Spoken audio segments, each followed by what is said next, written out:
Assalamualaikum warahmatullahi wabarakatuh. Alhamdulillah telah menjawab salam saya. Jumpa lagi kita dalam pembelajaran bahasa Indonesia. Kita masih membahas masalah puisi.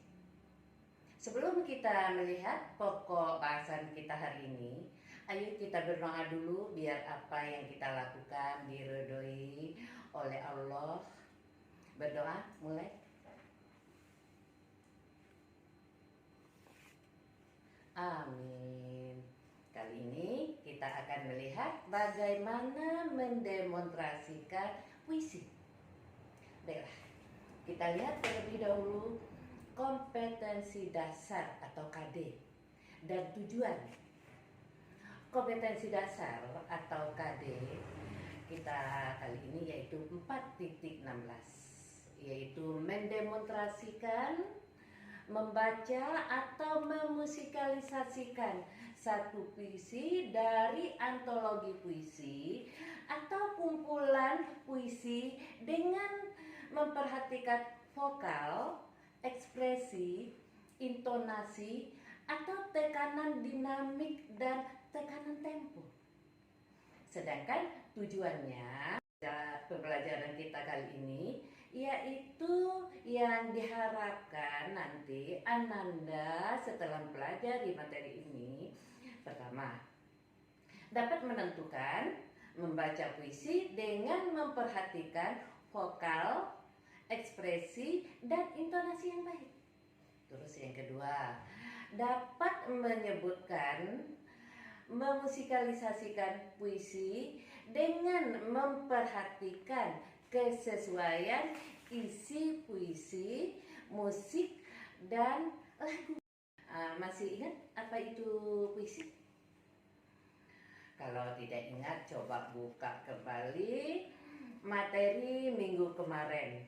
Boleh di YouTube, PowerPoint, atau catatan tentang pengertian puisi.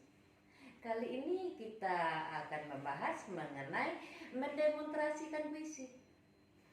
Pernahkah kamu menyaksikan seorang yang sedang mendemonstrasikan atau mendeklamasikan puisi di atas panggung atau dalam sebuah lomba? Seorang pembaca puisi yang bagus mampu menjiwai puisi yang dibacakan dengan baik. Dampaknya, pendengar akan dapat merasakan suasana puisi tersebut serta mampu menangkap makna puisi yang disampaikan penyair. Hal itu akan tercapai ketika pembaca puisi tidak hanya mengandalkan permainan vokal, tetapi juga memperhatikan ekspresi, intonasi, dan gerakan tubuhnya saat membaca puisi. Pada bagian ini, kamu akan belajar membacakan puisi dengan memperhatikan vokal, ekspresi, dan intonasi yang baik. Baiklah, kita akan mulai dengan melihat membaca puisi ya. Sebelum membacakan puisi, ada beberapa hal yang harus dipahami ketika akan membaca puisi. Yang pertama, kita harus mengetahui rima dan irama dari puisi tersebut. Artinya dalam membaca puisi tidak terlalu cepat atau terlalu lambat. Membaca puisi berbeda dengan membaca sebuah teks biasa, karena puisi terikat dengan rima dan irama. Terus yang kedua, yaitu artikulasi. Artikulasi adalah kejelasan suara-suara kita dalam membaca puisi harus jelas. Misalnya dalam mengucapkan huruf-huruf vokal yaitu A, I, U, E, dan O, dan bunyi I, O. Selanjutnya yang ketiga, ekspresi, yaitu ekspresi mimik wajah harus sesuai dengan isi puisi. Lalu yang keempat yaitu pengaturan, artinya pernapasan itu diatur, jangan sampai tergesa-gesa atau terburu-buru, karena akan mengurangi kemantapan ataupun kesesuaian dalam membaca puisi hingga tidak maksimal. Yang kelima adalah penampilan, artinya kepribadian atau sikap kita saat di panggung. Usahakan terkesan tenang, tidak gelisah, tidak gugup, dan berwibawa, serta dapat meyakinkan para penikmat atau para pendengar puisi yang dibaca. Selain hal di atas, ada beberapa hal lagi yang harus diperhatikan ketika akan membaca puisi, yaitu pertama, vokal. Suara yang dihasilkan harus salah satu unsur dalam vokal, yaitu artikulasi atau kejelasan pengucapan. Kejelasan artikulasi dalam mendemonstrasikan puisi sangat perlu. Bunyi vokal seperti A, I, U, E, O, I, Au, dan sebagainya harus jelas terdengar. Demikian pula dengan bunyi-bunyi konsonan. Terus yang kedua, ekspresi. Ekspresi itu pengungkapan atau proses menyatakan yang memperlihatkan atau menyatakan maksud, gagasan, dan perasaan. Ekspresi mimik atau perubahan. Raut muka harus ada, namun harus proporsional sesuai dengan kebutuhan menampilkan gagasan puisi secara tepat. Yang ketiga, intonasi, tekanan, dinamik, dan tekanan tempo. Intonasi ialah ketepatan penyajian dalam menentukan keras lemahnya pengucapan suatu kata. Intonasi terbagi menjadi dua, yaitu tekanan dinamik atau tekanan pada kata-kata yang dianggap penting, dan tekanan tempo atau cepat lambat pengucapan suatu kata atau kata. Setelah kamu memahami langkah-langkah dalam mendemonstrasikan puisi dan mendukung cara pembacaannya, ya, kita dapat menggunakan teknik-teknik sebagai berikut. 1. Membaca dalam hati puisi tersebut berulang-ulang. Yang kedua, memberikan ciri pada bagian-bagian tertentu.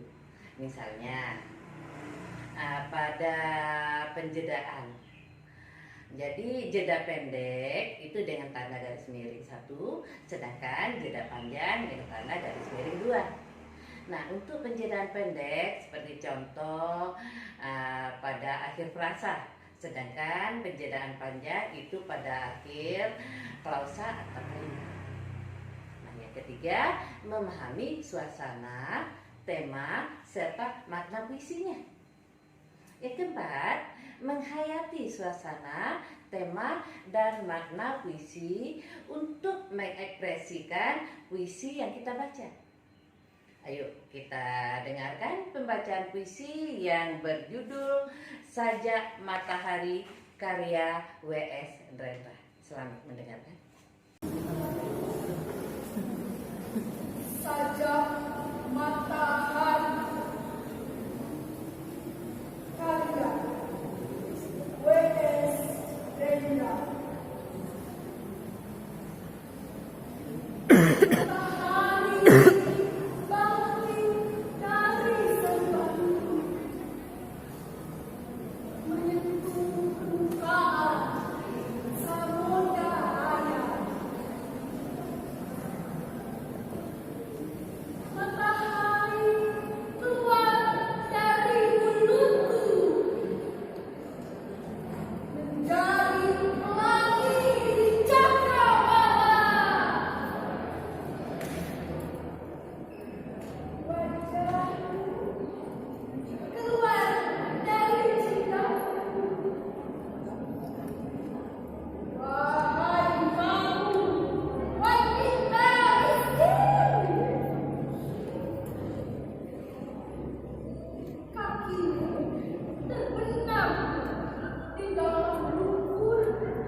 Dia menjadi rahmat dan Tuhanmu dan umat manusia. Sambil memperhatikan teks puisi yang telah diberikan tanda jeda, selanjutnya musikalisasi puisi. Pernahkah kamu mendengar lagu almarhum Chrisye, Ketika Tangan dan Kaki Bicara?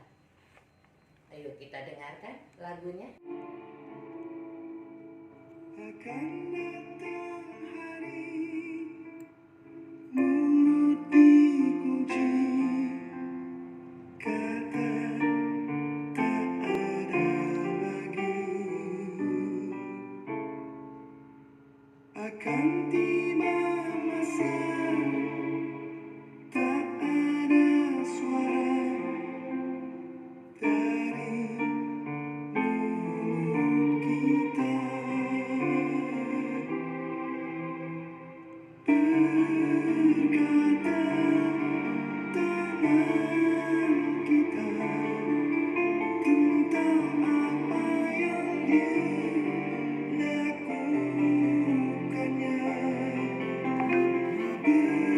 Berkata kaki kita kemana saja dia melangkah. Tidak tahu kita bila harinya tanggung jawab tiba.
Mohon karunia kepada kami, hamba-Mu yang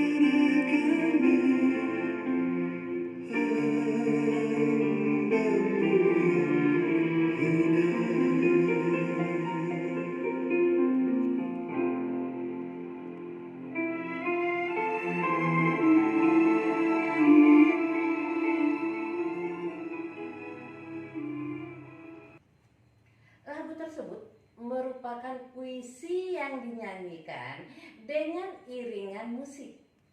Inilah yang disebut dengan musikalisasi puisi. Tujuan musikalisasi puisi itu adalah mempermudahkan pendengar memahami makna puisi yang ingin disampaikan penyairnya. Lagi pula dengan puisi akan lebih mudah diingat oleh pendengarnya. Kamu bisa menemukan contoh musikalisasi puisi lainnya pada lagu Bimbo, Ebit G. Ade, dan Uli Saga Rusadi. Selain itu dimusikalisasikan secara komersial atau untuk tujuan bisnis. Ada banyak puisi Sapardi Djoko Damono yang disajikan dalam bentuk nyanyian. Selain disajikan secara utuh, sebuah lagu ada juga yang berpendapat bahwa musikalisasi puisi adalah pembacaan puisi diiringi musik atau gabungan antara keduanya. Nah, untuk musikalisasikan puisi, kamu tidak harus menggunakan alat musik lengkap. Kamu dapat saja menggunakan gitar, suling, bahkan mungkin saja kamu menggunakan instrumen lagu lain. Hal yang harus kamu ingat adalah musikalisasi puisi harus tetap mempertahankan makna yang hendak disampaikan oleh penyairnya. Oleh karena itu, pemahaman tentang suasana, tema, dan makna puisi menjadi sangat penting sebelum melakukan kegiatan musikalisasi puisi. Musikalisasi puisi itu antara musik sama puisinya harus sesuai. Jadi, dengan cara kita memahami puisinya, memahami isinya, kemudian memahami makna yang ingin kita sampaikan, makna yang ingin disampaikan oleh penyair, kita bisa memadukannya dengan unsur musik dalam musikalisasi puisi. Antara puisi dan unsur musik itu harus pas agar apa yang disampaikan oleh penyair masih sama kita sampaikan kepada pembaca atau pendengar musikalisasi puisi kita. Jadi jangan sampai kita mengubah apa yang ingin disampaikan oleh si penyair. Itu manfaat dari kita memahami puisi dulu baru membuat musikalisasi puisi. Jadi jangan sampai kita salah mengartikan. Walaupun kembali lagi ke pemahaman itu tergantung kepada interpretasi pembaca. Tapi tetap kalau pemahamannya terlalu ngawur, maksudnya terlalu jauh dari apa yang benar-benar ingin disampaikan oleh penyair, itu juga kurang tepat. Karena dasarnya saja kalau misalnya puisinya itu tentang sedih disampaikan. Jadi ekspresi kita atau pemahaman kita juga paling tidak untuk dasar itu masih sama, yaitu sedih. Walaupun maknanya bukan A misalnya, tapi B. Itu tidak masalah. Yang penting pemahaman dasarnya masih sama. Nah, sampai di sini bisa dipahami untuk membaca puisi dan musikalisasi puisi. Kita akhiri dulu ya pertemuan kita kali ini. Terima kasih. Mohon maaf jika ada salah kata atau perbuatan. Tetap semangat belajar walau lagi puasa, terus lebaran, liburan di masa pandemi, tetap memperhatikan protokol kesehatan. Tetap semangat belajar, serentak bergerak mewujudkan merdeka belajar. Wassalamualaikum warahmatullahi wabarakatuh. Alhamdulillah, terima kasih.